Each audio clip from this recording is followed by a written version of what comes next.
sudah mulai bisa meraba-raba. Kenapa aku jadi seperti ini, gitu ya? Ya, sudah mulai menyadari itu ya, gitu. Saya itu orangnya kemerpiak. Apa ki bahasa Inggrisnya?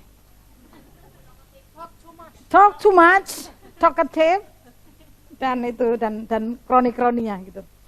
Jadi itu ternyata warisan. Warisan dari leluhur.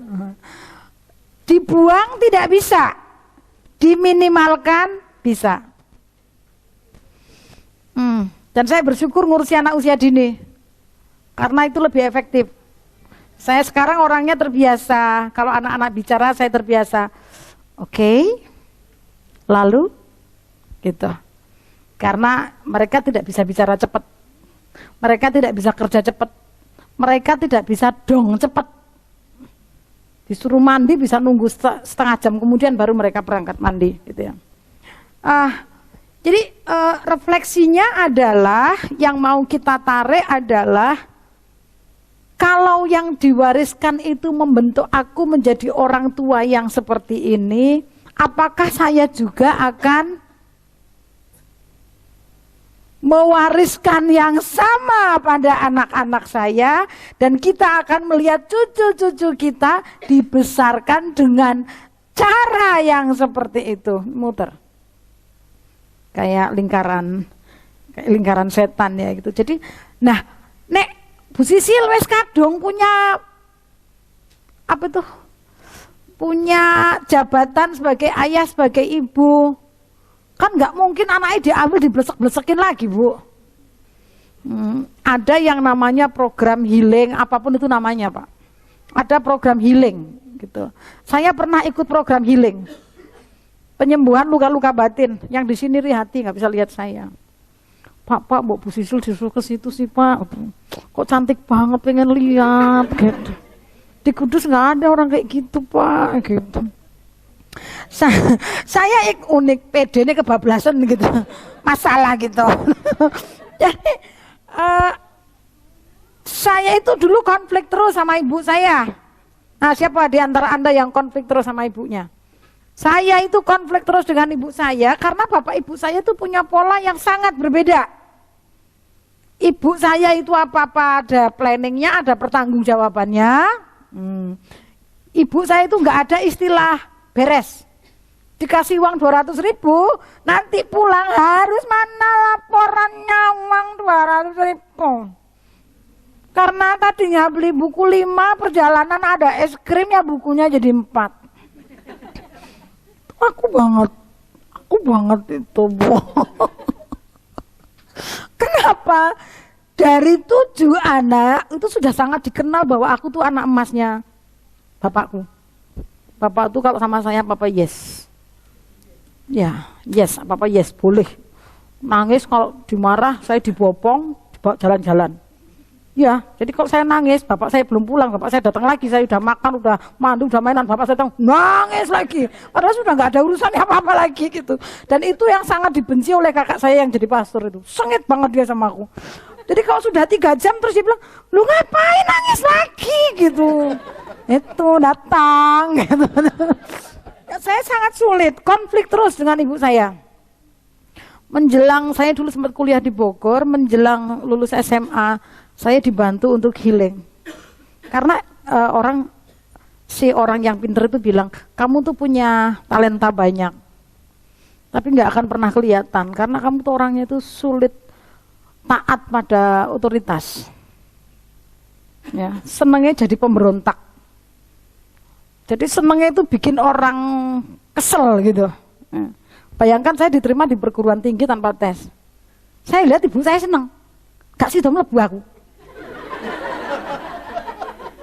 Serius, udah bangga banget diterima di perguruan tinggi negeri di Lampung. Udah terlanjur cerita sama teman-temannya. Nah lihat, kenapa dia bahagia sekali? Oh tidak, gitu. Saya nggak jadi kuliah. Itu adalah keputusan paling gila yang pernah saya ambil. Tapi tidak menyesal, karena kalau saya ambil mungkin saya nggak sampai ke Kudus. Ya, saya healing, lalu saya diberi tugas oleh yang mendampingi saya. Saya diminta cari orang yang tahu masa kecil ibu saya. Setelah tahu saya nangis betul, Bu. Ternyata ibu saya itu orang yang sangat menderita. Sejak kecil bapaknya sudah pergi dengan perempuan lain. Ibunya miskin. Ibu saya itu harus mencari makan untuk ibunya, untuk adiknya laki-laki satu. Dan ibu saya itu juara terus, pinternya nggak ketulungan. Ya kayak saya gini lah. Gitu ya. Kok sepertinya banyak yang sirik ya? Orang sirik itu susah lihat orang bahagia. Bahagia lihat orang susah gitu.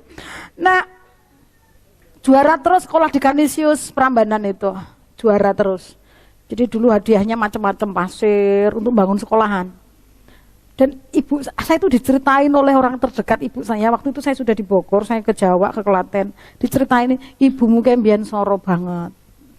Tapi luar biasa kuatnya ibumu tuh. Jadi kalau mau berangkat sekolah, bantu tetangga, bawa dagangan tetangganya. Sampai yang paling saya terharu itu, saudara saya itu cerita ibumu sering naik sekolah bawa dawet, apa yang ada apa tuh, gulanya itu ditaruh di kepala, sini buku, sini bawa apa itu tumpah, itu delewer itu ndak bisa ngelapi, jadi gula itu tumpah di baju-bajunya itu. Ibuku sampai segitunya, dan dia, Anda bisa membayangkan nggak anak perempuan lulusan SMP dibuang ke Sumatera oleh ibunya, karena ibunya sudah, aku nggak kuat nguripi, hanya dititipkan orang, wes gawonen anakku golekno pangan. Jadi ibu saya itu menderita luar biasa. Maka mobilnya banyak, usahanya sukses tetap. Beli bajunya yang rombengan. Itu loh yang model harga 5.000-an, 1.000-an itu. Sampai hari ini rumahku tidak di keramik. Ibu saya selalu bilang urip ki angel, urip ki abot, ora sah neko-neko. Dibelikan TV yang flat yang segini, tapi bukan Polytron ya gitu.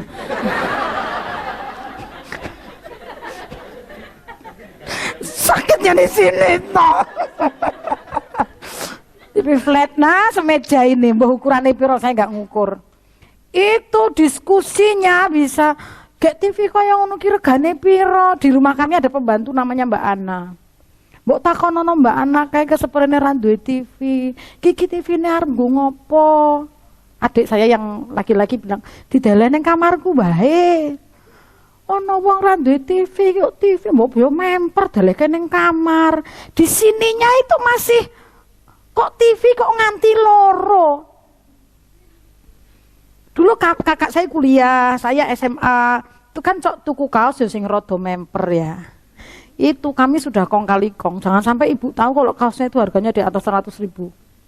Kenapa? Kalau sampai tahu ibu saya akan ngomong gini loh, wih nggo tuku wedhus ra wis entuk siji. Jadi dipikir kita pakai kaos wedhus gitu. Nah yang terakhir, suatu kali saya ajak makan di rumah makan Garuda. Di Lampung itu makan rumah makan Padang yang kayak rumah makan sekelasnya, rumah makan sederhana gitu. Kalau di Sumatera itu terkenal. Saya ingin membahagiakan ibu saya. Jadi mau rekreasi, mau ziarah, dia tuh sudah seperti biasa. Beli mie telur, beli tempe, ngirisi jam 1 bengi, masak. Bungkusi nasi, bawa air, untuk gelasnya wis dihitungi. Sing mangkat wong 5 ya nggo gelas 5. Repot banget. Oh, you can see me, I'm sorry. Jadi saya bilang ke ibu saya, sekali-kali tindak ziarah mboten usah ngasta napa-napa, pun. Lah ora sanggup apa-apa, apa gawe lontong, sibuk banget pokoknya Bu. Gawe lontong yang pakai plastik itu loh, direbus. Jadi satu orang nyekel lontong siji, loh iki aku ngomong serius malah guyu. Ngenyek ibuku kok niku ya. Ibu saya tuh lontong satu, ada sambal tempe, dicokot gitu loh. Itu kan maaf ya, rekreasi ala orang susah gitu loh maksudnya. Padahal pembantunya piro, mobilnya piro itu. Tapi di sininya hidup itu susah, hidup itu keras. Rasa neko-neko gitu. Saya bilang, makannya di rumah makan Garuda. Saya bilang ke mbaknya tunggu sampai ibu, karena kalau di Garuda itu selesai piringnya ditarik, nanti ditaruh buah, ditakoni, ibu mau buah? Saya bilang taruh aja, sama pelayannya itu ditaruh, sudah dipotong, pisis gitu ya, mau agar, le ngomong lu cuma, mbak wes warek aku, serius loh, serius, ibu saya kayak di KI gitu loh. Le nyauri polos banget, aku wes warek mbak, gitu, orang usah gitu. Habisnya itu hampir 900.000 lah karena berbanyak. Itu lembah iso tekan 3 minggu. Dia itu nggak bisa menalarkan kok ono panganan regone semono larange. Kok nganti luweh teko 50.000. Aduh banget tuh 50 teko 900. Nek numpak becak ora tekan-tekan kuwi 550.000 tekan 9, betul itu. Dia itu bisa gini loh. Lah wong gandul semene dipotong-potong kok larang men. Setiap sore kalau istirahat dengan bapak selalu gini. Lah iya Pak, mangan kok 900. Nanti besok kalau ada ngobrol berdua, aku kok sik nganu yo Pak yo mangan kok 900. Ngono terus. Sekarang saya tidak pernah sakit hati kalau ibu saya tuh, because I know her. I know the pain. Aku tahu semuanya. Maka setiap kali ibu saya ngendikan apa, saya bilang, ibu maunya sekarang bagaimana? Iki kudune mbok rasane iki pemborosan. Oke. Saya bilang ke yang lain, nek pengen kuwi lunga tuku. Saya bilang, aku ya wis ra doyan kuwi. Karena sayur tuh bisa dipanasi 6 hari. Kacang panjang ki nganti ora ono rupane. Kacang panjang campur kentang, campur terong, ublek-ublek jadi satu. That's my mom. That's my mom. Tapi kalau di meja ada itu, dulu saya ngamuk-ngamuk. Hari ini tetap ada itu, tapi saya sudah nggak ngamuk-ngamuk. Aku nggak minta ibu, mbak kowe ki melu parenting bu. Gak iso. Jadi saya yang harus merubah. Kemudian apa yang harus saya buat pada anak-anak saya? Maksud saya, Anda harus ke sana loh bu. Kalau ada di antara Anda yang sangat terluka sekali pada orang tua, Anda harus serius cari itu. Kalau Anda mau serius jadi orang tua yang hebat. Kalau tidak bisa ketemu, at least you have to say, aku mengampuni ibu. Iku paling angel. Mengampuni itu susah. Karena di sini ada rasa sakit yang masih tersisa. Ya. Ketika saya tuh mengalami rasa sakit paling banyak dibanding yang lain karena saya paling bandel. Kalau ibu saya bilang nggak suka main ke sungai, saya main ke sungai. Klambi putih rupanya abang. Lewat dapur, nakune mundu-mundu, ya ibu saya pas di situ. Anak yang lain taat 1000%. Kos semua harus tinggal di rumah bule saya. Kalau saya, aku pindah. Aku nggak suka tinggal di sini. Bapakku nunda-nunda terus nggak datang ke rumah bule saya. Saya nyari becak pindahan sendiri. Jadi itu bapak ibu saya nangis itu. Kowe kebangetan ra ngajeni wong tua. Bapak suwi kok. Aku selak pindah karena sering janji gitu. Itu jadi maksud saya orang tua kita seperti itu tuh ada latar belakangnya. Yang dipentingkan sekarang, what will you do pada anak-anakmu gitu. Jadi ampuni orang tua. Karena kadang-kadang masih ada, ingat ya kok pasti goblok-goblok kayak gitu. Mungkin Anda ada yang mengalami sama dengan saya. Disebut sebagai anak yang nggak tahu diuntung, disebut sebagai anak yang ndablek lah, anak itulah itu di sini tuh. Sekarang kalau kumpul saya yang paling bikin seru di rumah.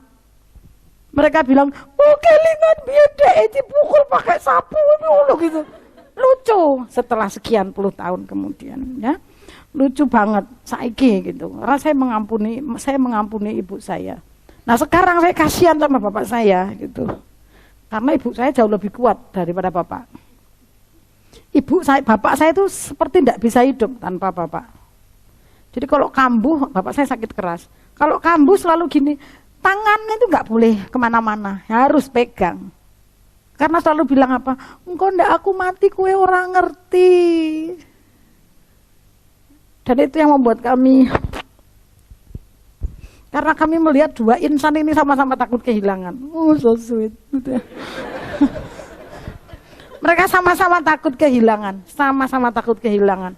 Kalau sudah mulai lihat bapak gimana, ibu saya langsung, Pak, ora apa-apa yo Pak yo, tak tumbaske anu Pak, apa toh gitu. Nah bapak juga gitu, kowe aja kon aku mati kowe ora ngerti gitu. Itu kalau anak-anak denger tuh. Tapi kami bangga punya orang tua murid, punya orang tua seperti mereka. Nah, sekarang kita akan beranjak ke tahap yang selanjutnya. After kita tahu pola asuhku ternyata dipengaruhi oleh pola orang tuaku, mungkin ada yang dominan siapa? Ya, ada yang dominan. Aku dominan ibu, padahal aku dulu nggak suka ibu. Ya, kata bapakku, kowe iki plek si mbokmu. Saya bilang, iya betul. Setelah saya cek satu-satu, saya bisa kerja sampai tengah malam. Ibu saya itu bisa di warung sampai tengah malam. Meredili berambang, misahke yang berambang mau busuk itu. Padahal karyawannya banyak. Saya gitu, bisa nyenuk gitu. Nah, setelah kita tahu itu, jangan lupa bahwa kita punya tugas sebagai orang tua. Be a mom or be a dad. Itu tugas kita. Jadi sekarang kita akan coba kenal siapakah anak-anak kita. Nah nanti kita akan lihat, oh ternyata yang punya masalah di usia 3 tahun ketika punya anak usia 3 tahun itu masalah besar. Nanti kita sekaligus pertanyaan dari Bapak tadi. Kalau ngomongin anak usia dini, ibarat rumah, anak usia dini itu ada di sini nih. Apanya ini? Pak, saya kemarin ketemu seorang pengusaha yang sangat takut Tuhan, seorang pengusaha yang sangat senang beribadah, bilang ke saya, gaji guru PAUD berapa Bu Sisil? Saya bilang, ada yang 25.000 sebulan. Darani sedino, guru PAUD itu bayarnya ada yang 25.000. Nek mangkat neng swalayan, ki mengentuk tusuk gigi tok. Saya pengen tahu Anda hidup dengan uang 25.000. Oh, pembalutku. Ada yang bayarnya sebulan 100.000. Ada yang 200.000. Yang di atas itu ada tapi sedikit. Rata-rata 250. Rata-rata ya.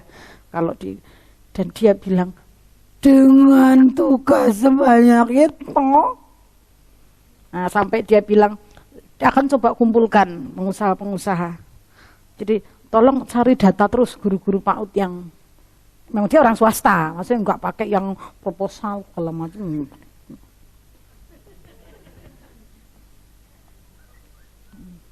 Handphonenya di silent jangan lupa. Ya. Jadi miris banget bayari guru PAUD ki. Anda tuh sekali waktu guru PAUD itu ngunek kencerungan yang ini loh di komisaris Politron itu. Aku tak mau kalau aku di madu, mungkin dapat sumbangan gitu untuk pelatihan guru PAUD atau Pak kasih ruangan gratis dong Pak, kami mau pelatihan. Saya pernah gitu sama satu pengusaha transportasi. Pak boleh pinjam gedungnya nggak Pak? Begitu lihat kami makannya pakai nasi bungkus, dia bilang apa? Bu Sisil, pelatihannya berapa hari? 3 hari. Hari kedua ketika saya kasih konsumsinya deh, KTK aku lihat guru-guru itu, kok kayak TKW itu mau ya Cen guru PAUD Kirokoso. Padahal lihat nih, termasuk di dalamnya orang tua yang tidak punya ilmu itu adalah orang tua yang rekoso. You have no planning here. Database-nya tidak jelas. Nih, nek uang gawe omah hotel ini yang dilihat bagus apanya?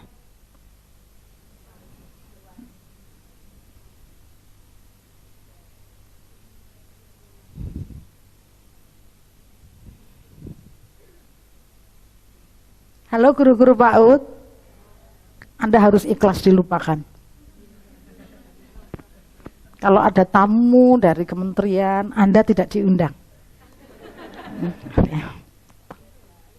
Nggak diundang. Bahkan kalau guru PAUD kumpul dengan guru-guru yang lain, ditanya, apa pekerjaanmu? Cuma guru PAUD. Gitu. Ambil tangannya gini. Nih, orang lihat ini tapi fungsinya yang ini tak terkatakan. Ya. Jadi apa sih istimewanya yang anak-anak usia dini itu?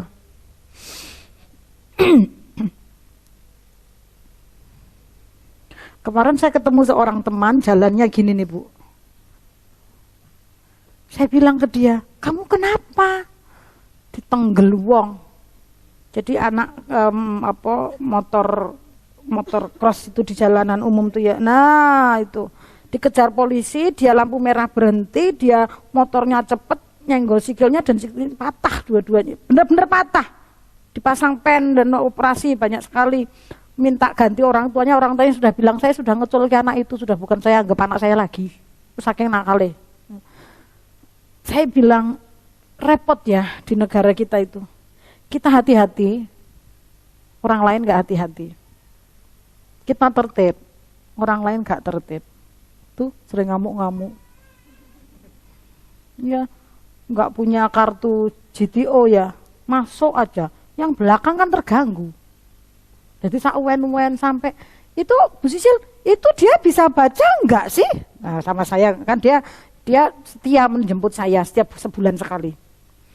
Itu bisa baca enggak? Saya bilang bisa membaca tapi tidak senang membaca. Maka tetap enggak bermanfaat. Enggak diwoco, hanya yang punya kartu. Kuwi ini arep ngandani wong tuwek-tuwek angel. Kenapa? Wis kelewat mangsane sinau. Ini parenting sampai jam 3 sing dikelingan mesti nasi kotak isine apa gitu. Itu yang diingat. Wah, isinya sithik banget yo gitu.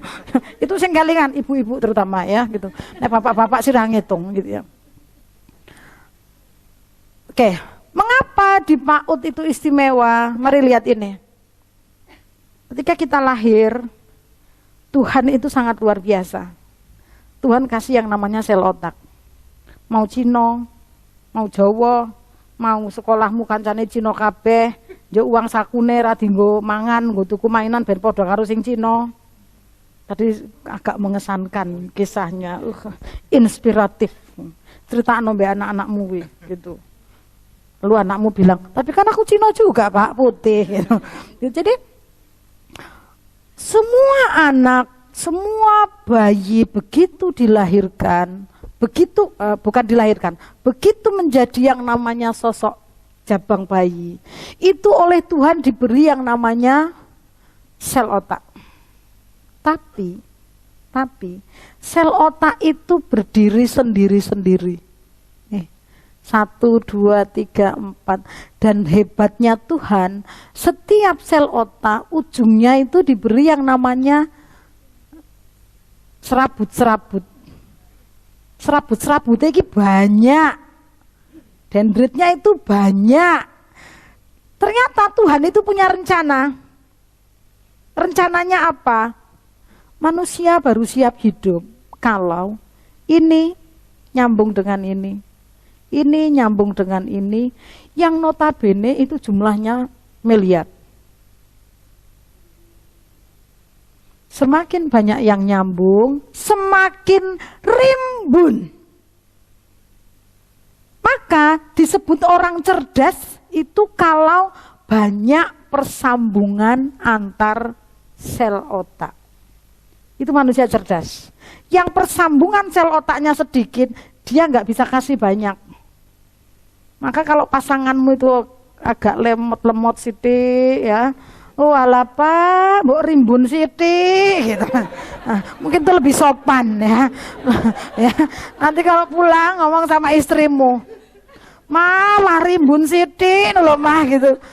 Jadi yang orang cerdas itu adalah orang yang punya persambungan antar sel otaknya itu banyak. Nah, Yang dikatakan orang cerdas itu adalah orang yang siap ngerampungi perkara urip. Nah, bisa jadi yang ijazahnya banyak, bisa jadi yang tidak ada ijazah tapi terampil. Menteri Susi gitu kan, ijazahnya mungkin enggak sampai SMA ya, tapi dia bisa ngurusi dirjen-dirjen se-Indonesia Raya.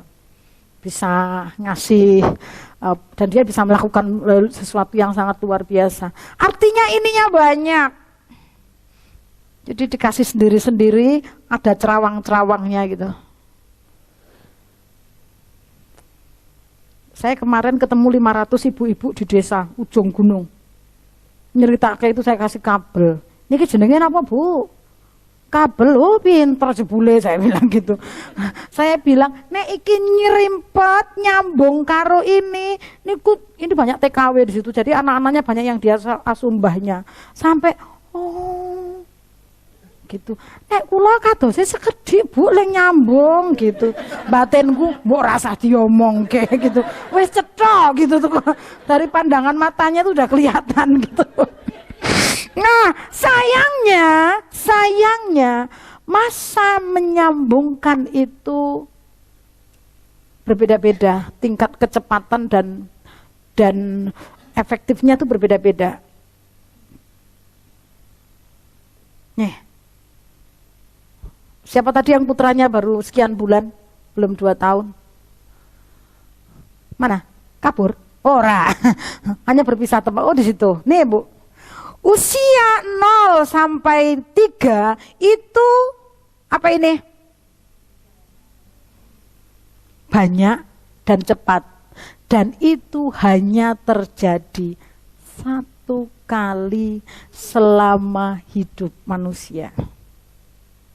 Hanya 1 kali selama hidup. Itu kemudian disebut sebagai masa emas.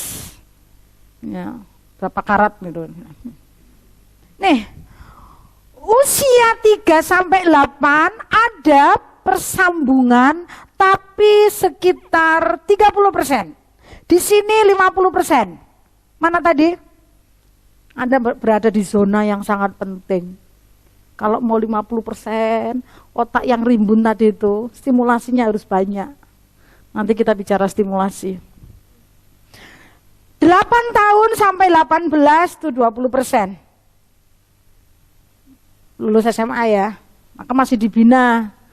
Kalau anak SMA kan sakarepmu mangkat yokono, ora yokono gitu. Nah, di sini letak hebatnya Pak Ud. Ini di sini karena mereka berada di masa yang sangat efektif untuk ini ketemu ini ketemu yang lain, semakin ruwet semakin cerdas.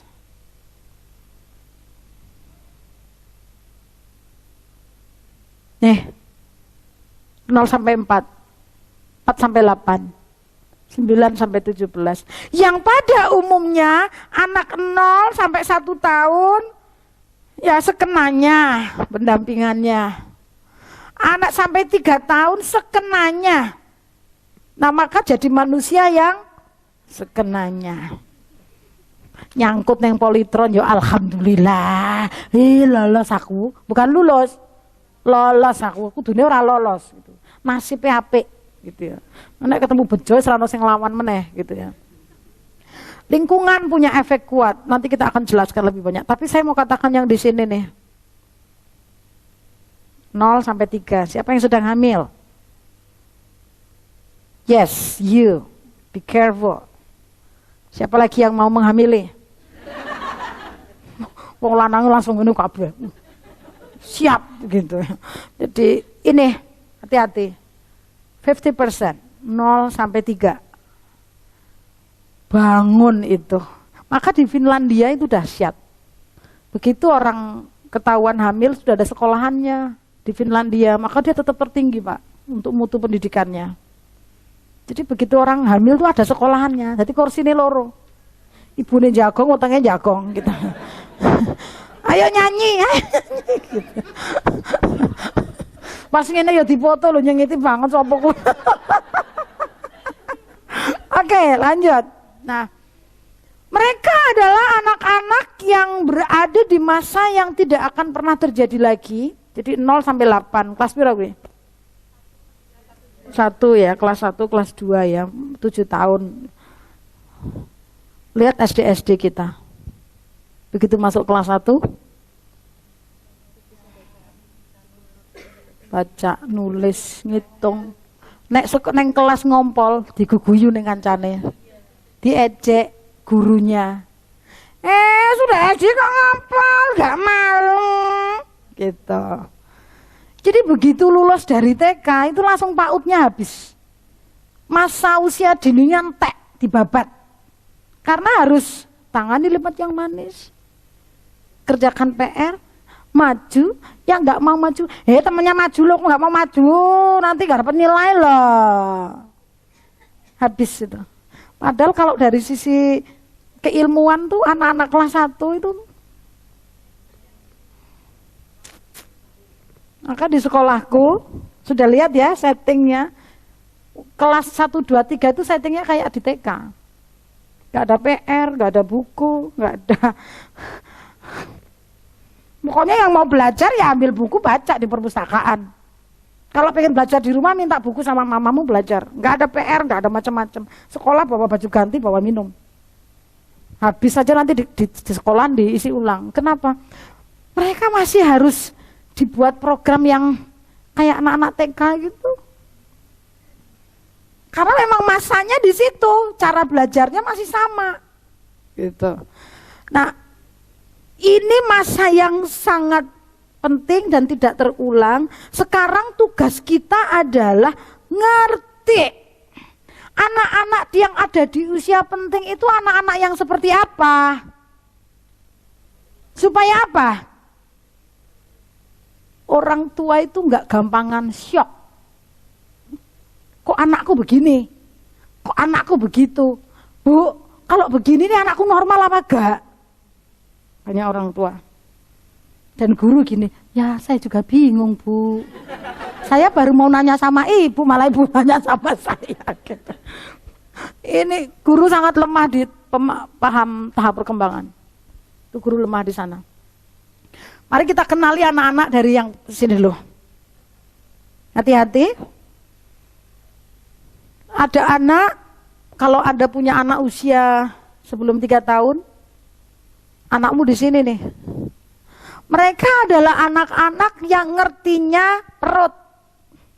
Perut itu identik dengan, ya makan itu identik dengan nafsu, kesenangan, yang enak-enak. Jadi yang ini jangan diajak renungan malam. Dibacakan kitab suci terus, ayo sekarang merenung atas perbuatanmu pada mama seharian gitu. Ada anaknya umur 2 tahun di kamarnya dipasang TV. Nih ya, Pak ya. Anak umur 2 tahun dipasangkan TV. Enggak dipasangkan, memang ada TV-nya. Mereka masih tidur bertiga, mama, papa, dan anaknya yang umur 2 tahun ini.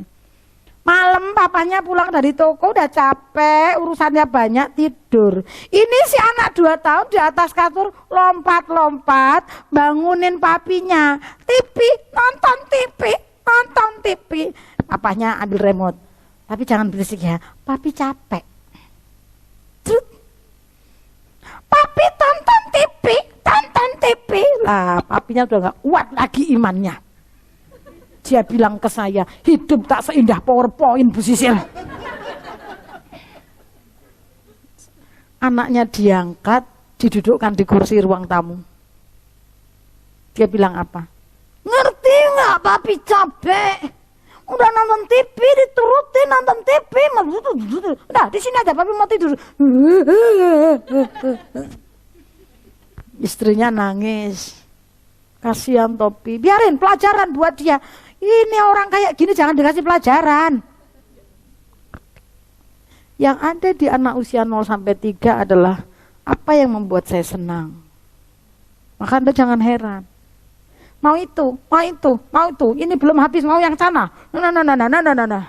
Orang tua yang nggak ngerti akan emosi. Nah, kalau orang tua emosi, di rumah itu ada 2 anak usia dini.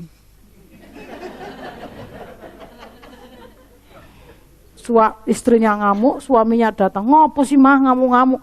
Udah dibilangin, wong kamu tuh anak kecil. Nah, tambah satu lagi anak usia dininya. Jadi bocah ngurusi bocah. Badannya saja yang tua. Tapi tahapan perkembangannya masih 0 sampai 3. Maka pahami ini. Nih, anak usia 3 sampai 5 masih pada realitas lapar ya makan. Makanya jangan heran kadang-kadang ndek kancane dijupuk. Terus Anda bilang, ya jujur nanti tangannya dipotong sama Allah loh, ayo. Gitu. Ini pindahnya ke sini. Anak-anak usia TK besar, siapa guru TK? Nah, ojo ngacung ku ditakoni kowe malah meneng wae gitu. Orang tua murid yang anaknya umur 5 tahun, I tell you, anak-anakmu sudah mulai boleh. Anak-anak usia 4 tahun sudah mulai boleh, mulai dikenalkan yang namanya aturan. Tapi sangat salah kalau Anda bilang terima kasih dulu. Kalau nggak bilang terima kasih nggak dikasih, ayo. Susu, bilang dulu terima kasih Mama Mito. Mamanya haus penghormatan gitu. Jadi, nih Anda sudah mulai boleh kenalkan, tapi bisa jadi mereka gagal lagi. Nah, Anda tinggal silakan cek saja. Ada di mana? Anda juga ada di mana? Maksud saya, berkenaan dengan diskusi sebelum jam 12 tadi, mungkin ada beberapa hal yang Anda nggak bisa mengenali. Tapi kok aku wongnya cenderungnya pengennya seneng-seneng tok ya. Mungkin Anda punya masalah di sini. Mama terlalu keras, mama terlalu disiplin, eyang terlalu disiplin dan sebagainya. Bisa jadi Anda di sini lama.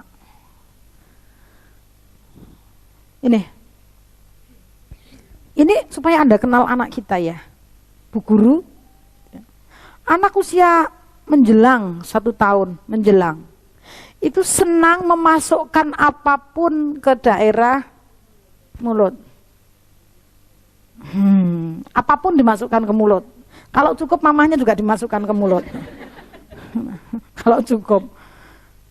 Ketika kebutuhan mendapat kenikmatan ini tidak terpenuhi, anak biasanya setelah dewasa akan muncul kecenderungan menjadi pribadi yang agresif di bagian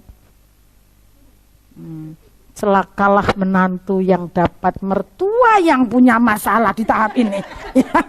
Karena celakalah anak-anak yang sekolah di lembaga yang gurunya punya masalah di usia ini. Ya, duduknya jangan di situ, geser. Orang-orang yang punya masalah di sini, ya, itu selain membuat orang lain tidak nyaman hidup di dekatnya, dia juga sulit hidup dengan orang lain. Lucu ya, jilbabe jendol-jendol, ora pantes-pantes 12, kan kudune warnane apapun itu di komentari. Gimana tuh ketemu orang kayak gitu, Pak?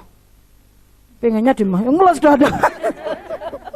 Ujarku harus dijeduk gitu ya. Jadi orang menjadi sangat agresif di sini, maka kenalilah anakmu.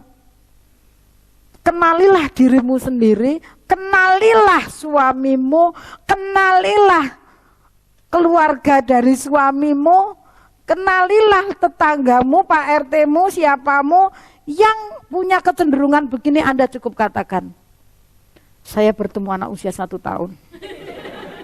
Baiklah. Maka saya perlakukan dia seperti anak usia 1 tahun.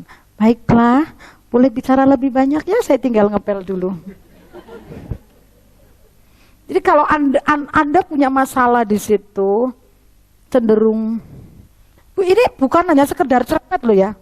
Agresif di mulut itu bukan hanya sekedar cerewet kayak misalnya, enggak, tapi ini sesuatu, bingung saya ngerekam aku.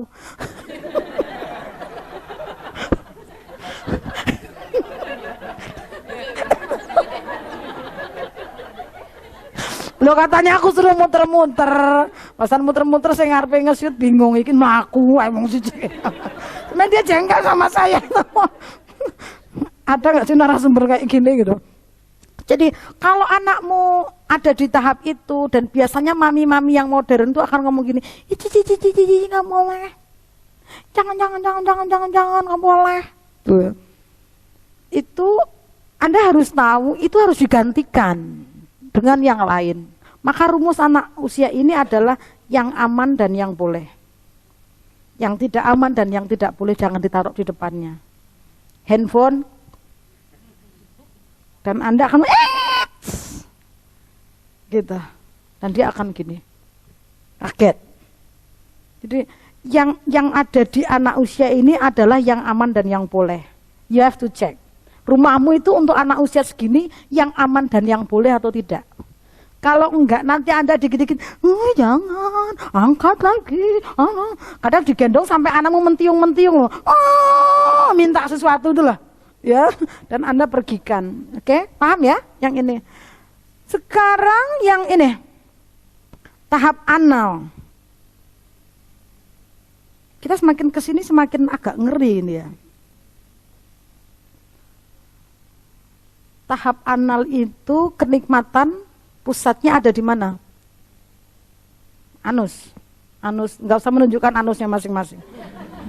Secantik apapun anusnya jelek, gitu ya. Menyadari itu. Jadi untuk memenuhi kenikmatan itu, memenuhi kebutuhan itu, mestinya sekolah-sekolah, mana nih sekolah yang tadi katanya terima anak usia 3 tahun, harus punya toilet yang bisa dipakai oleh anak-anak latihan, toilet training, dan di rumah. Dan saya sarankan yang punya TPA itu anak-anak yang pakai pampers mulai dilepas. Kenapa? Mereka harus mulai latihan, ditanamkan kapan ke toilet, kapan tidak, jam berapa. Karena anak-anak yang pakai pampers itu semua sepertinya lancar dan tidak pernah terjadi apa-apa. Ya. Saya agak sukses terapi persiapan lepas pampers untuk keponakan saya yang di Jakarta. Saya kumpulkan bapak ibunya, kakaknya, saya bilang mulai besok pagi Dedek mau lepas pampers. Papa, mama ngomongnya gini, kakak putri ngomongnya begini, dan sukses. Belum ada seminggu sudah, mama mau pipis. Karena setiap dia ngompol, kakak papahnya selalu bilang, nanti boleh bilang mama ya, yuk dibantu gitu. Karena biasanya orang tua itu walaupun guyon, ya ngompol. Bu gurunya juga kadang-kadang begitu. Jangan salah, gurunya juga begitu. Jadi mesti positif supportnya ya. Jadi anak-anak yang gagal mengalami ini, Anda jangan kaget akan ada orang yang sangat kaku. Diajak rembugan angel. Kudu ngono. Pokoke nek yah mene kudu ngene, orang ngerti situasinya lagi sulit misalnya. Atau menjadi orang yang sangat serampangan. Ngawur, behane wong dinggo. Loh, ada nggak orang kayak gitu? Ada Bu, Anda sih nggak pernah hidup sama orang lain. Saya itu anak yang, saya itu maaf ngomong ya, direkam orang. Sekelas ini saya biar cantik-cantik gini saya trainer loh. Biar keren-keren gini saya trainer nasional loh. Gitu ya. Kadang tuh rada nggak nyaman gitu ya. Saya pergi daleman ketinggalan, dibawain teman tapi dipakai gitu. Saya tuh gini, padahal pirator, itulah orang yang ngawur. Maka Anda akan kembali ke sini. Oh, dia bermasalah di sana. Ngawur, baju temannya ditaruh gitu. Ini pokoknya aku pakai ya. Ki wong piye toh? Pokoknya terserah, pokoknya aku suka ini, aku pakai. Lah aku nganggo apa? Gitulah.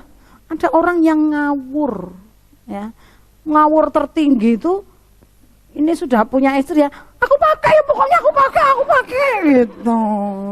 Itu ngawur tingkat tinggi gitu ya. Jadi Anda cek, apakah Anda punya masalah di situ?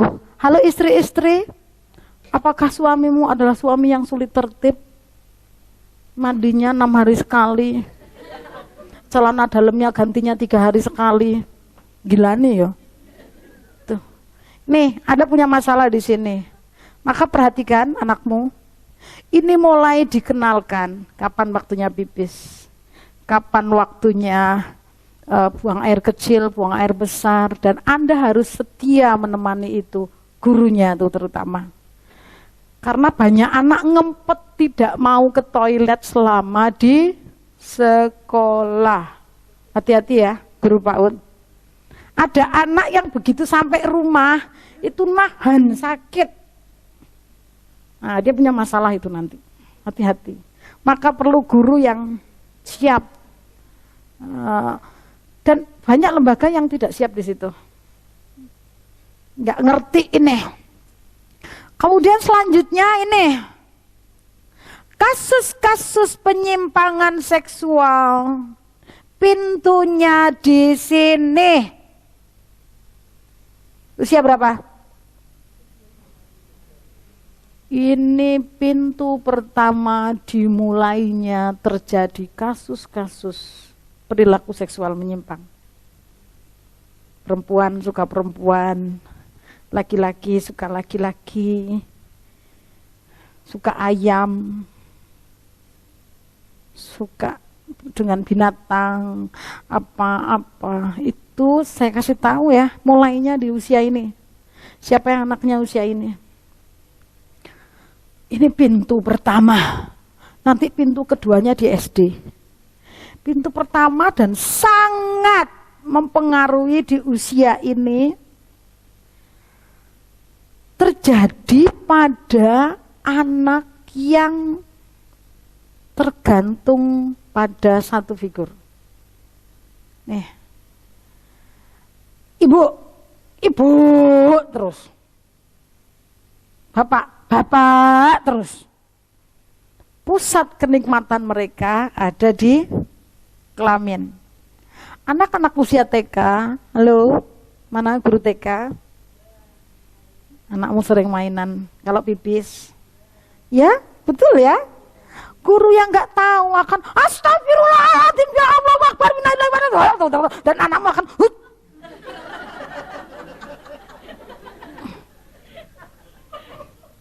Atau ada anak usia TK yang begini Bu, ini nih di pojokan pegang dan dia akan gini dengan jari tangannya.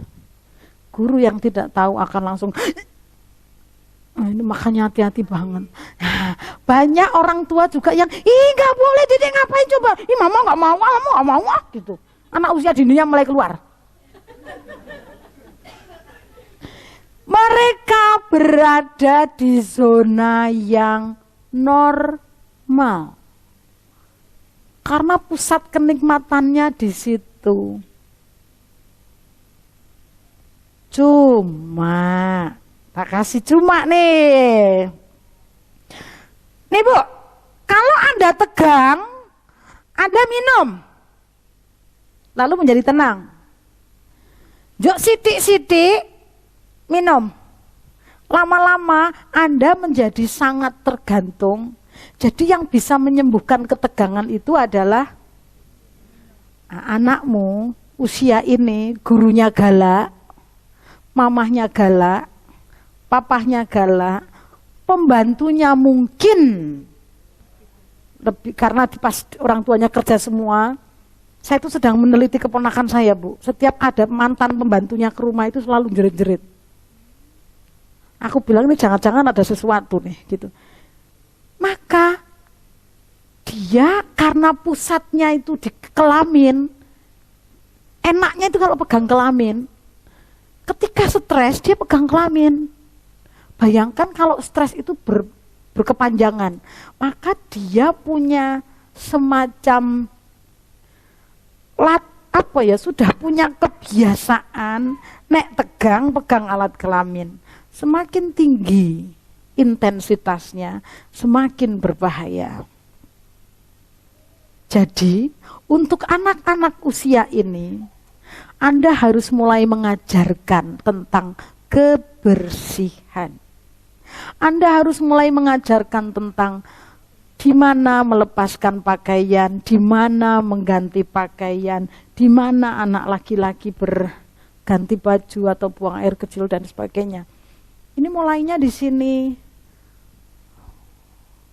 Jadi ketika anakmu stres mulai, karena ada anak yang begitu Bu, penisnya dipilin-pilin karena tegang, tidur harus sendirian, dipilin-pilin. Kalau itu menjadi kebiasaan, itu akan menjadi masalah. Karena terbiasa main sendiri, menemukan kenikmatan sendiri. Sampai dia besar polanya akan begitu. Dan dia nggak butuh orang lain untuk menemukan kenikmatan itu. Anak-anak di usia ini harus mulai dikenalkan papa laki-laki, mama perempuan, kakak perempuan, mama perempuan. Itu mulai harus jelas. Harus mulai dipahamkan. Akan menjadi sedikit mendukung dan akhirnya nanti akan menjadi sangat membahayakan ketika anak-anak di usia ini hanya nempel pada figur tertentu. Ayah, ayah toh. Kadang-kadang ada ibu yang seneng karena anaknya lengketnya sama ayah. Padahal itu masalah. Ya, jadi dia akan menjadi pribadi yang ya ibu, padahal dia laki-laki. Paham ya? Jadi anak-anak usia ini harus balance. Nah masalahnya di PAUD rata-rata gurune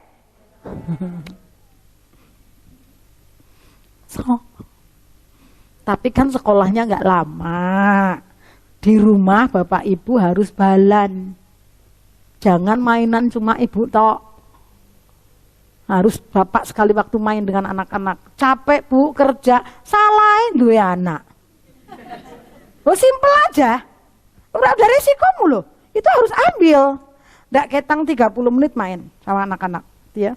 Supaya mereka punya, ini loh, oh main dengan papa nih laki-laki, ini mama perempuan. Dan Anda jangan heran anak-anak ini,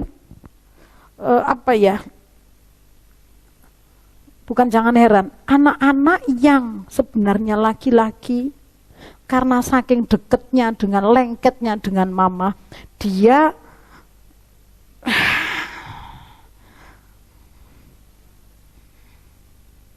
loh kok fotonya rano ya? Saya udah kasih foto di neng kene kok tak goleki. Ini laki-laki apa perempuan? Ini laki-laki atau perempuan? Ini laki-laki. Bajunya Masya. Dan warnanya ungu gitu. Ini rok panjang, Bu. Saya baru ketemu keluarga ini kemarin. Ini keluarga yang sangat amat miskin. Anaknya itu setiap hari-harinya itu telanjang, Pak. Tuh, jiwanya yang tidak sehat. Bapak ibunya sama-sama tidak waras. Ya kurang. Jadi rumahnya kotor, kumuh, nanti tak kasih show foto-fotonya. Anak-anak ini nggak dapat stimulasi apapun, Pak. Setiap hari-harinya itu telanjang. Dan bayangkan nanti saya tunjukkan kamarnya.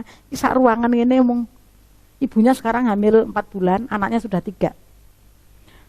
Anda bisa bayangkan nggak terjadi misalnya ayah ibunya berhubungan ya seksual. Ini yang ngumpet ini yang kelas 1. Dia nggak bisa ketemu orang, selalu ngumpet. Yang ini tidak pakai celana. Yang agak welcome ini, saya rencana beberapa minggu lagi akan ke sana. Mereka rumahnya tidurnya di papan, nggak ada kasur, nggak ada bantal. Saya sedang cari donatur dari orang tua murid. Siapa yang mau menyumbang, mau tak belikan bantal. Yang jelas mau tak belikan baju. Nggak punya baju. Maka kalau ditarik ke sini, ini anak usia menjelang 4 tahun. Tadinya mau saya ambil, Pak, anak ini. Cuma dinas sosial mengatakan kita pertimbangkan dulu Bu Sisil. Karena tak pikir-pikir kalau dia tinggal di panti asuhan nanti masalah enggak ya gitu.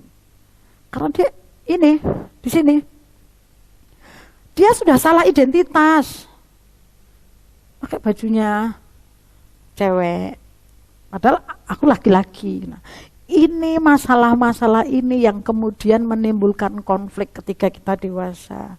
Anda jangan heran kalau ada perempuan suka perempuan, itu bukan salahnya dia loh.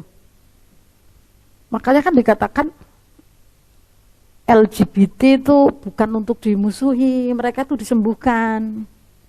Karena mereka seperti itu tuh bukan salahnya mereka saat ini. Salah di sini, di usia berapa ini? Mereka itu harus kita rangkul. Jangan disisihke. Kita hanya menolak perilakunya, tapi orangnya kita rangkul gitu. Mereka saudara kita gitu. Jadi kalau Anda lihat di sekelilingmu ada orang yang cenderung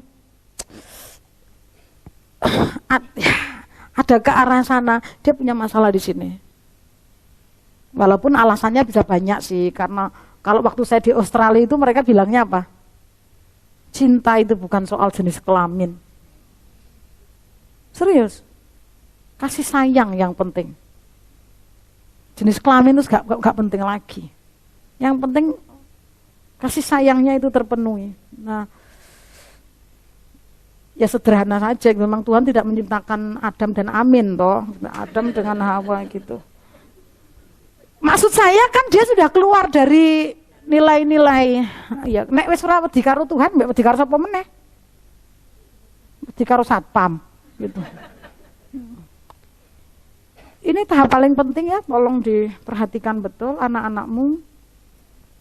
Kalau dia senang Bu Sisil, kalau dia senang pakai lipstik gimana? Ada kan? Senang pakai sepatunya mama? Pakai bajunya mama, itu yang laki-laki karena saking cintanya sama mama. Tasnya mama dibawa. Yang itu enggak apa-apa. Tapi Anda katakan, ini dipakai oleh perempuan, mama. Mama perempuan, kakak laki-laki. Kalau Anda marah, ih kayak bencong, ih. Gitu. Ada loh orang tua yang gitu. Itu membahayakan. Karena dia seperti merasa ditolak. Jadi Anda harus bicara baik. Ketika saya pernah ngalami di sentra peran, di sentra drama ya. Ada anak laki-laki tuh berhias terus. Aku nanti sampai gurunya tuh bingung, mau ngomong apa. Lalu gurunya katakan, ya biasanya aktivitas berdandan itu dilakukan oleh, ketika gurunya ngomong oleh, dia langsung bilang, mamaku juga perempuan. Ya, kalau kakak Hafiz laki-laki. Tapi kadang-kadang kalau ada pentas atau mau di syuting, laki-laki juga dirias. Kadang-kadang ada saat tertentu gitu. Maka ini akan meluruskan, memberi informasi yang jelas. Gak boleh dimarah. Kalau Anda marah jadi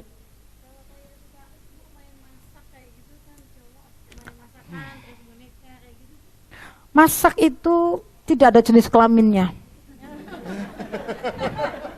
Laki-laki perempuan bisa memasak. Kalau istrimu repot, anakmu nangis, Anda mengatakan, hei laki-laki masa ngurusin anak? Jadi katakan, ya.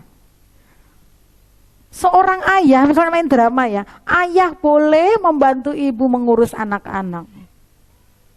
Tapi nek dia menyusui, katakan, yang bisa menyusui adalah ibu. Kenapa? Indonesia, I don't know apakah semua, tapi pada umumnya ibu-ibu tuh, masa kayak anak perempuan. Jadi dia dipenuhi kayak dijudge. Kalau anak laki-laki jatuh, laki-laki kok nangis, kuat. Anaknya papa kok nangis. Air mata itu bukan punyanya perempuan. Tuhan itu memberi air mata pada laki-laki dan perempuan. Tapi menyusui, melahirkan, mengandung hanya bisa dilakukan oleh laki-laki. Itu yang kodrati. Nah yang merusak ini nih yang ketika dia nggak ngerti kelaminku ini adalah identitasku sebagai itu yang bahaya. Maka nanti sama. Tapi asik aja. Itu masalahnya dari sini. Nah, kan ngeri toh kalau anakmu lagi kayak gitu terus Anda nggak tahu, kaget. Tolong guru-guru diberitahu. Tolong sharingkan ini. Materinya dibagikan toh? Via email? Memang mereka sempat minta di print ya. Saya bilang hari gini materi di print. Jelek ini kalau dikasih ini jadi ini laki-laki apa perempuan? Apa tuh gitu. Di fotokopinya jelek banget gitu ya. Ini betul-betul keluarga miskin dan saya merasa ini yang ngumpet di sini nih Bu. Dia akan punya banyak masalah, ini punya banyak masalah dan ini banyak banget masalah. Dia pertama pakai baju terusan ini. Lalu kami cari celana. Lemarinya itu dari karung goni. Jadi kalau ngambil baju udah bulan-bulan gini. Nanti yang mau contohnya? Iya. Yes. Nih, ada anak yang begini. Buang air kecil, dia nyentornya itu lama banget. Sambil gini. Ini anak usia 4 tahun, 3 tahun tuh gini. Mata kita kadang lihatnya dengan mata orang dewasa. Kita khawatir banget gitu. Aduh anakku lagi mencari kenikmatan. Nah memang karena di situ. Nah, lihat intensitasnya yang tadi itu. Kalau dia mainan kelamin pada waktu yang tidak tepat, katakan, kan di sini sudah mulai bicara norma. Tahu tadi ya, sudah mulai bicara realitas. Realitasnya orang tuh kalau mau pegang penis atau pegang vagina itu ketika mau buang air kecil, ketika mau buang air besar, mau mandi, di luar itu biasanya tidak. Katakan realitasnya. Katakan faktanya. Lalu yang kedua, katakan normanya. Kita bisa lakukan itu, bisa minta bantuan mama, bisa minta bantuan siapa. Dan saya sarankan jangan pernah mengganti kata penis dan vagina dengan kata yang lain. Titit, burung, apalagi nunu. Kasihan yang namanya nunu ya. Yang namanya nunu berarti disimpan di dalam. Ada nggak orang namanya nunu? Lah banyak ibu-ibu, ayo nunu mana nununya lo. Maka anakmu gini, mbak itu nunu burung, terus gawok, apalagi itu memek, apalagi. Jadi katakan bahasa ilmiahnya. Tapi bicaranya dengan baik.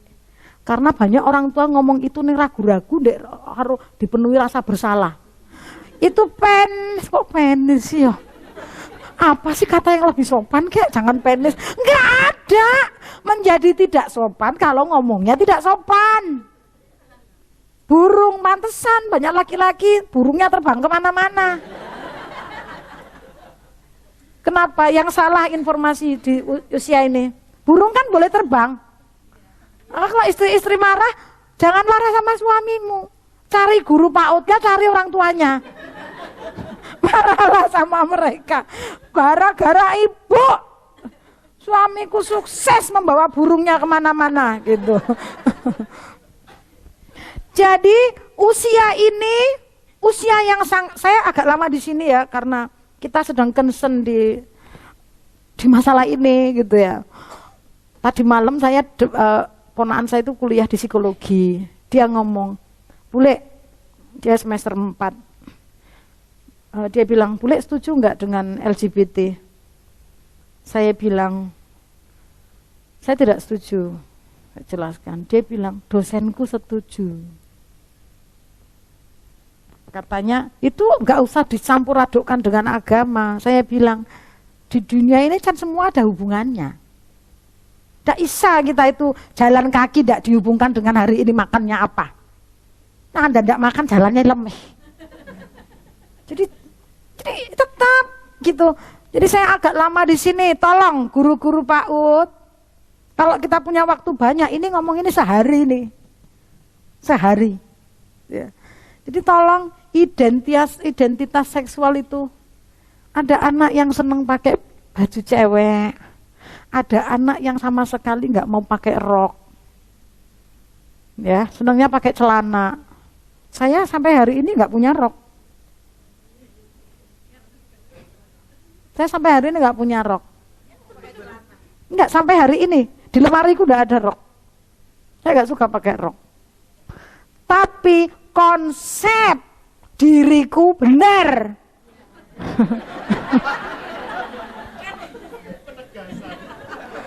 Kenapa? Di usia ini saya aman, Bu. Ibu saya tuh luar biasa, walaupun ibu saya nggak tahu ilmunya. Saya anak perempuan, gitu, bajunya ini lurus, tegak itu, gitu ya. Karena kalau sekarang kerja pakai celana itu lebih, rasaku ki luwih satset gitu loh. Kalau pakai rok kan,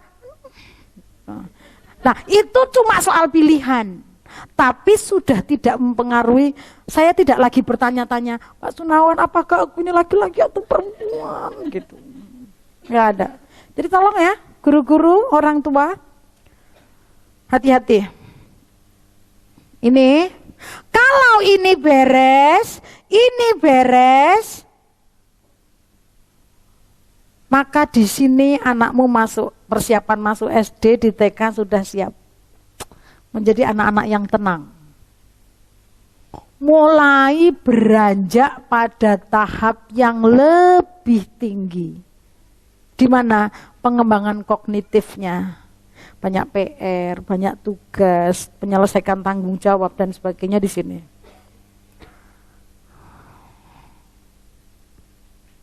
Nah, ini yang akan saya bahas. Setelah ini kita akan bicara tentang jam berapa, oke. Nanti saya kasih waktu untuk tanya jawab. Karena yang di sini pasti menarik. Anak-anak usia 0 sampai 1. Ini masa membangun trust. Saya suka tadi Bapak ngomong, tapi ngomongnya baik-baik, Bu. Nanti kita akan bahas. Suruh ke sana tapi ngomongnya baik-baik. Nanti akan lihat sistem kerja otak itu kepiye. Jadi Anda yang punya anak bayi, yang hamil, usia 0 sampai 1 itu tahap membangun trust pada lingkungan. Maka usia ini saya sarankan jangan gonta-ganti yang ngomong. Kalau gonta-ganti yang ngomong kacau di sini, maka nanti mempengaruhi kemampuan dia beradaptasi dengan orang lain. Sulit membangun trust. Sulit.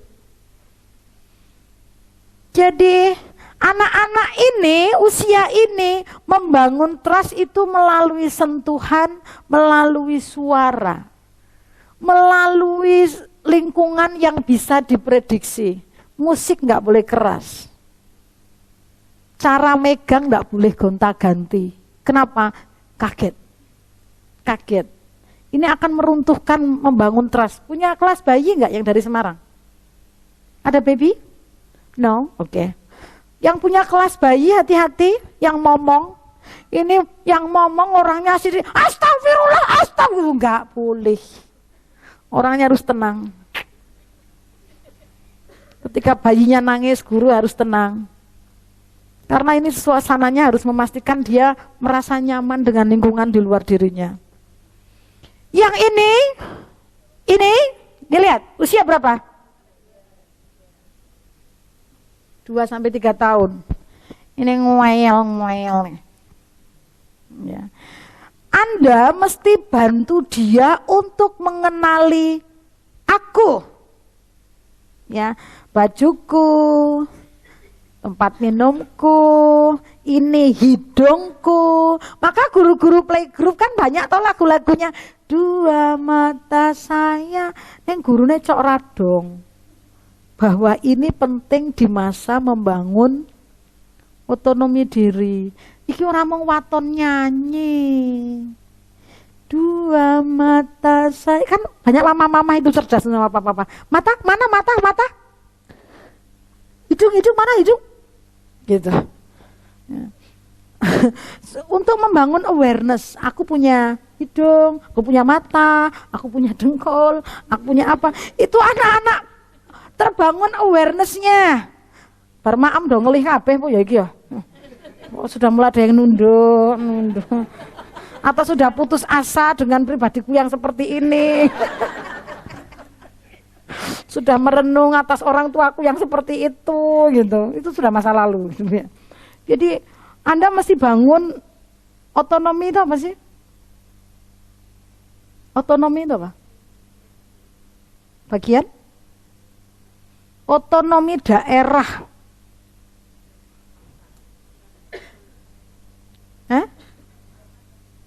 Aduh. Apa? Gimana? Ini nih daerahku, otonomiku, milikku, zonaku. This is my body. This is my eyes. This is my ears. Dan sebagainya. Jadi anakmu dibuat khatam di situ. Kenapa? Nanti begitu naik ke usia yang lebih tinggi, dia akan diajak latihan menguatkan, menggunakan bagian-bagian tubuh itu untuk aktivitas-aktivitas fisik, motorik. Itu ada di kompetensi dasar. Pas ngomong karo wong tua ora dong mereka. Ya, kita saja yang ngomong gitu ya. Yang mantuk-mantuk gurune wae. Nah, yang terakhir ini, guru TK. Yang punya anak usia 4 dan 5 tahun. Nah, lucunya udah habis. Ya, unyu-unyunya udah habis. Yang ada cuma songot loro di sini. Nggak mati. Ibu, aduh, saya tuh sebenarnya mau memutarkan sebuah video tapi saya enggak tega. No, it's really secret. Jadi gini loh, banyak guru-guru TK yang kasih tugas-tugas terstruktur sehingga mematikan nek temane tanaman ya kudu gambar tanaman. Nek dia gambar pesawat ulang alik, guruna akan ngomong temanya tanaman malah gambar pesawat.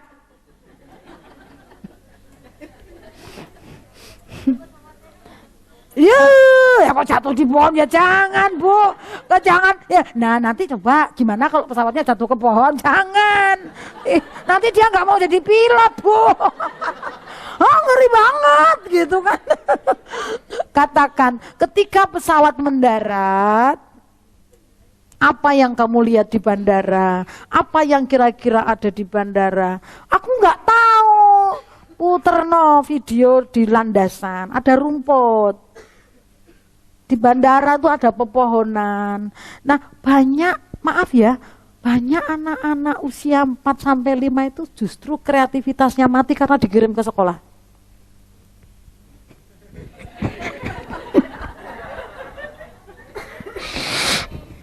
Alasannya karena dibungkus dengan program.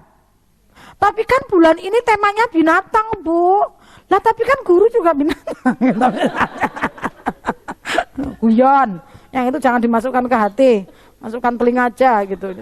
Jadi kita sering mematikan kreativitas anak dengan dalih itu program, itu kurikulum, apalagi itu belajar tertib, itu belajar segala macam. Maka muncullah pengebirian kreativitas. Tangan dilipat yang manis, lihat depan, kaki. Tolong putarkan video paus. Saya mau lihatkan video ini. Ini bukan video yang saya maksud. Aku enggak tega mau memutarkan. Tunggu sebentar. Jadi ini guru-guru TK itu hati-hati loh, karena mereka itu selalu punya ide, nyebelke banget rencana anak usia 4-5 tahun itu. Marahi weteng mules mereka itu ya. Kita ngomong sekali, jawabnya ping 10. Tapi kan udah janji, katanya kita mau jalan-jalan. Maaf Kak, coba dilihat di luar hujan. Tapi kan udah janji, kan ada payung. Kak, payungnya terbatas. Kita jumlahnya 30. Ngeyel. Mari kita lihat videonya. Lihat wajah gurunya. Lihat wajah orang tuanya. Kalian boleh gambar apa saja. Yo, gambarnya wes jenak, itu tidak keluar garis. Sing iki lihat wajah gurunya. Delok ke bocah iki. Lihat wajahnya. Berubah ya. Tuh, usrek kae. Lapor ke orang tua murid, anakmu itu di kelainan ketoke. Datangkan para ahli, kamu gambar apa? Enggak dikasih kertas, gambar di tangan. Sampai profesor sing ora iso mlaku barang dicelok gitu ya. Ditanya gambar apa, enggak peduli. Nih. Enggak sekolah, sudah keluar karena disebut anak yang mengalami keanehan. Dimasukkan di ruang terapi. Tuh, tetap.